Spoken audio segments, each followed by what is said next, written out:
प्रकाश बाळ हे म्हणतात tax structure जे आहे ते पूर्णपणे बदलायला पाहिजे, पूर्णपणे रिस्ट्रक्चर असा शब्द त्यांनी वापरलाय. तुम्हाला हे पटतं का? मुळात काय माहिती ना, आपण एक लक्षात घेतलं पाहिजे या सगळ्या आकडेवारीची चर्चा करताना की प्रश्न विश्वासार्हतेचा आहे, की सरकारची विश्वासार्हता म्हणजे आता मगाशी मुणगेकर म्हणले की इन्व्हेस्टमेंट आणि सेव्हिंग्स रेट खाली जातोय. आज तुम्ही जर बजेटमधलं सगळं जे आकडेवारी बघाल तर त्याचा रोख हा रेटिंग एजन्सी परदेशी आणि परदेशी इन्व्हेस्टर ह्यांना ऍड्रेस, परदेशी इन्व्हेस्टरकडे लक्ष ठेवून बजेट केलेलं आहे. कारण त्यांना ऍड्रेस केलेलं, कारण आपल्याला ते जंक स्टेटस देतील रेटिंग एजन्सी आणि आपल्याकडे इन्व्हेस्टमेंट. कारण एक तुम्ही आपण लक्षात घ्यायला पाहिजे की लक्षात घ्यायला पैशाचं सोंग आणता येत नाही, सरकारकडे पैसा नाही. आणि तो सेव्हिंग्ज रेट का जातोय खालती भारतातला देशांतर्गत, याचं कारण सरकारचा विश्वास नाही, कारण सगळं स्पेक्युलेशनवर चाललंय आणि त्याच्यात हे भ्रष्टाचाराची वगैरे लोक म्हणून सोन्यात इन्व्हेस्ट करतात, प्रॉपर्टीत इन्व्हेस्ट करतायत. तसंच जो परदेशातला माणूस इथे इन्व्हेस्ट करू पाहिल त्याला विश्वास वाटत नाही ना. म्हणजे आता गंमत बघा की ह्यांचा पक्ष म्हणतो की एफडीआय आम्ही रोलबॅक करू. आता कोण एफडीआय $1 तरी इन्व्हेस्टमेंट झाली का एफडीआय 6 महिन्यात? नाहीच होणार. कारण ह्याचं कारण तुम्ही ऍड्रेसच अशा पद्धतीने करताय की इथे पॉलिटिकल इन्स्टॅबिलिटी निर्माण झालेली आहे आणि लोकांना इन्व्हेस्ट म्हणजे देशांतर्गत आणि देशाबाहेरचे ह्यांना विश्वास वाटत नाहीये की पुढे काय होईल. त्यामुळे they are waiting and watching. जर जेव्हा विश्वास निर्माण होईल तेव्हा ते इन्व्हेस्ट करायला सुरुवात करतील. मला मुणगेकरांकडे जायचं आहे, पण त्याआधी देवेंद्र, एक मुद्दा या ठिकाणी लक्षात आणून द्यायचा आहे की जर मागच्या वर्षी आपण बघितलं तर त्याच्या मागच्या वर्षीच्या तुलनेत FIIs ची इन्व्हेस्टमेंट ही 3 पटीने वाढली आहे. त्यानंतर NRIs चे डिपॉझिट हे देखील 3 पटीने वाढले आहे. FDI मध्ये थोडीशी कमतरता आली आहे. ती का आली आहे? कारण आपल्या इथे ज्याचा मगाशी उल्लेख झाला, इज इन कंडक्टिंग बिझनेस हा एक मोठा इश्यू आहे. आज इन्फ्रास्ट्रक्चरमध्ये FDI आला पाहिजे असा आपण प्रयत्न करतो, पण आपण जर बघितलं तर इन्फ्रास्ट्रक्चरचे सगळे प्रोजेक्ट स्टॉल्ड आहेत आणि जे प्रोजेक्ट म्हणजे 70% जे प्रोजेक्ट स्टॉल्ड आहेत यातलं मेजर बॉटलनेक हा एकतर लँड ॲक्विजिशन आहे किंवा त्याला एन्व्हायरमेंटल क्लिअरन्स आहे. मग अशा आता आपण एक रेग्युलेटरी अथॉरिटी अजून तयार करून टाकली.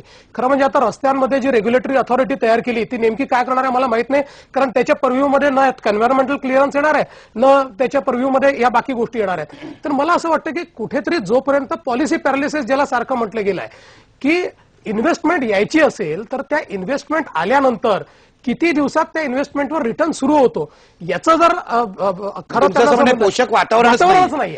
मुणगेकर उत्तर द्या. हा आक्षेप घेतला जातोय सातत्याने, पोषक वातावरण नाहीये, तुमचं काय म्हणणं आहे? नाही, पहिली गोष्ट आधी अशी, मला असं वाटतं की ह्या सगळ्या चर्चेमध्ये अच्युत गोडबोलेने खूप चांगला मुद्दा उपस्थित केला आणि तो मुद्दा असा की लॅफर करता आपण सारखा रेफरन्स देऊन टॅक्सेशन रेट कमी झाल्यानंतरच लोक टॅक्स भरतील आणि जास्त टॅक्स असल्यानंतर लोक भरत नाहीत, ही भूमिका मला काय मान्य नाही. त्याने तो बरोबर मुद्दा उपस्थित केला. प्रश्न असा की पहिल्यांदा आपल्याकडे वाचू कमिटी अपॉइंट करण्यापूर्वी 97% रेट ऑफ टॅक्स होता. आपल्याकडे आता पर्सनल हायएस्ट टॅक्स रेट हा 30% आहे. 10%, 20% आणि 30%.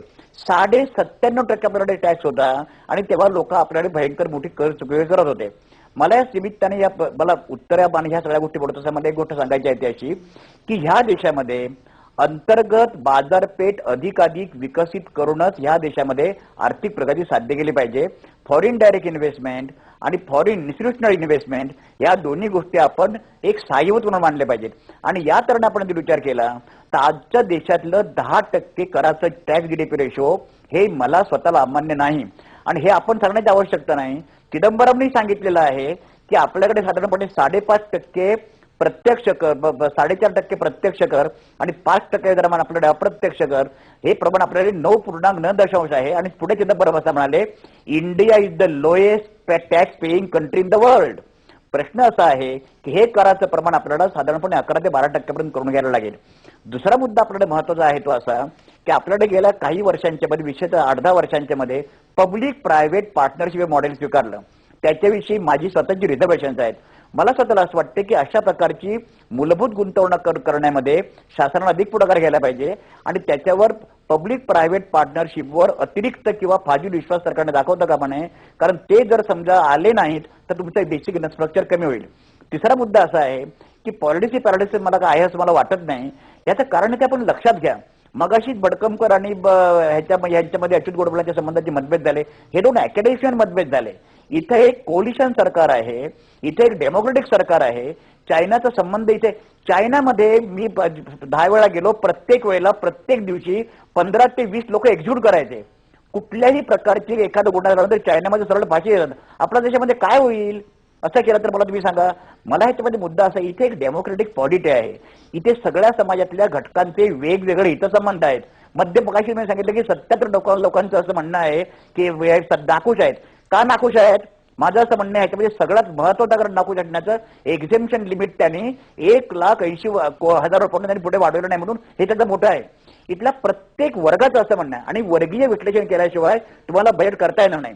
शेतकऱ्यांना जास्त सुविधा पाहिजेत, श्रीमंतांना टॅक्स भरता कामा नयेत, उद्योजकांना कॅपिटल गेन टॅक्स नको, त्याच्यानंतर मोठ्या अधिक जे पेट्रोल वापरतात त्यांना पेट्रोलचा टॅक्स, इंटरनॅशनल पॅकेज भरायचेच नकोत. इथल्या कुठल्या समाजात पैसे भरायचे आहेत? आपण टॅक्स रेशो टॅक्स जे बनतो, सरकार येतं कुठून?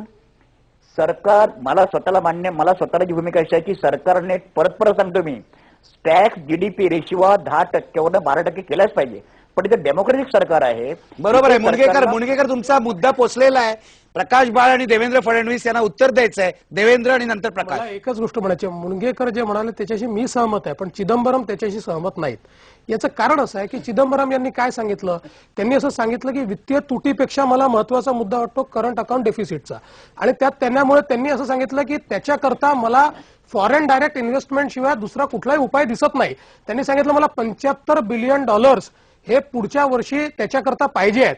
आणि म्हणून ज्याप्रमाणे मुणगेकरांनी सांगितलं, आपली अर्थव्यवस्था अशीच आहे की सेव्हिंगचा रेट हायर असल्यामुळे त्याच्या माध्यमातून आपला इन्व्हेस्टमेंट आणि त्याच्यातनं आपण आपली वित्तीय तूट कमी करायची.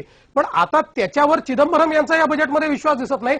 त्यांचा सगळा भर जो आहे हा फॉरेन डायरेक्ट इन्व्हेस्टमेंटवर आहे, हे मुणगेकरांनी लक्षात घेतलं. प्रकाश, मगाशी मुणगेकर जे म्हणत होते की वेगवेगळ्या सेक्शनमध्ये समाज गटांचे सगळ्यांच्या अपेक्षा होतात किंवा 1,80,000. माझं काय म्हणणं आहे की याचा संबंध देशातल्या राजकीय संस्कृतीशी आहे.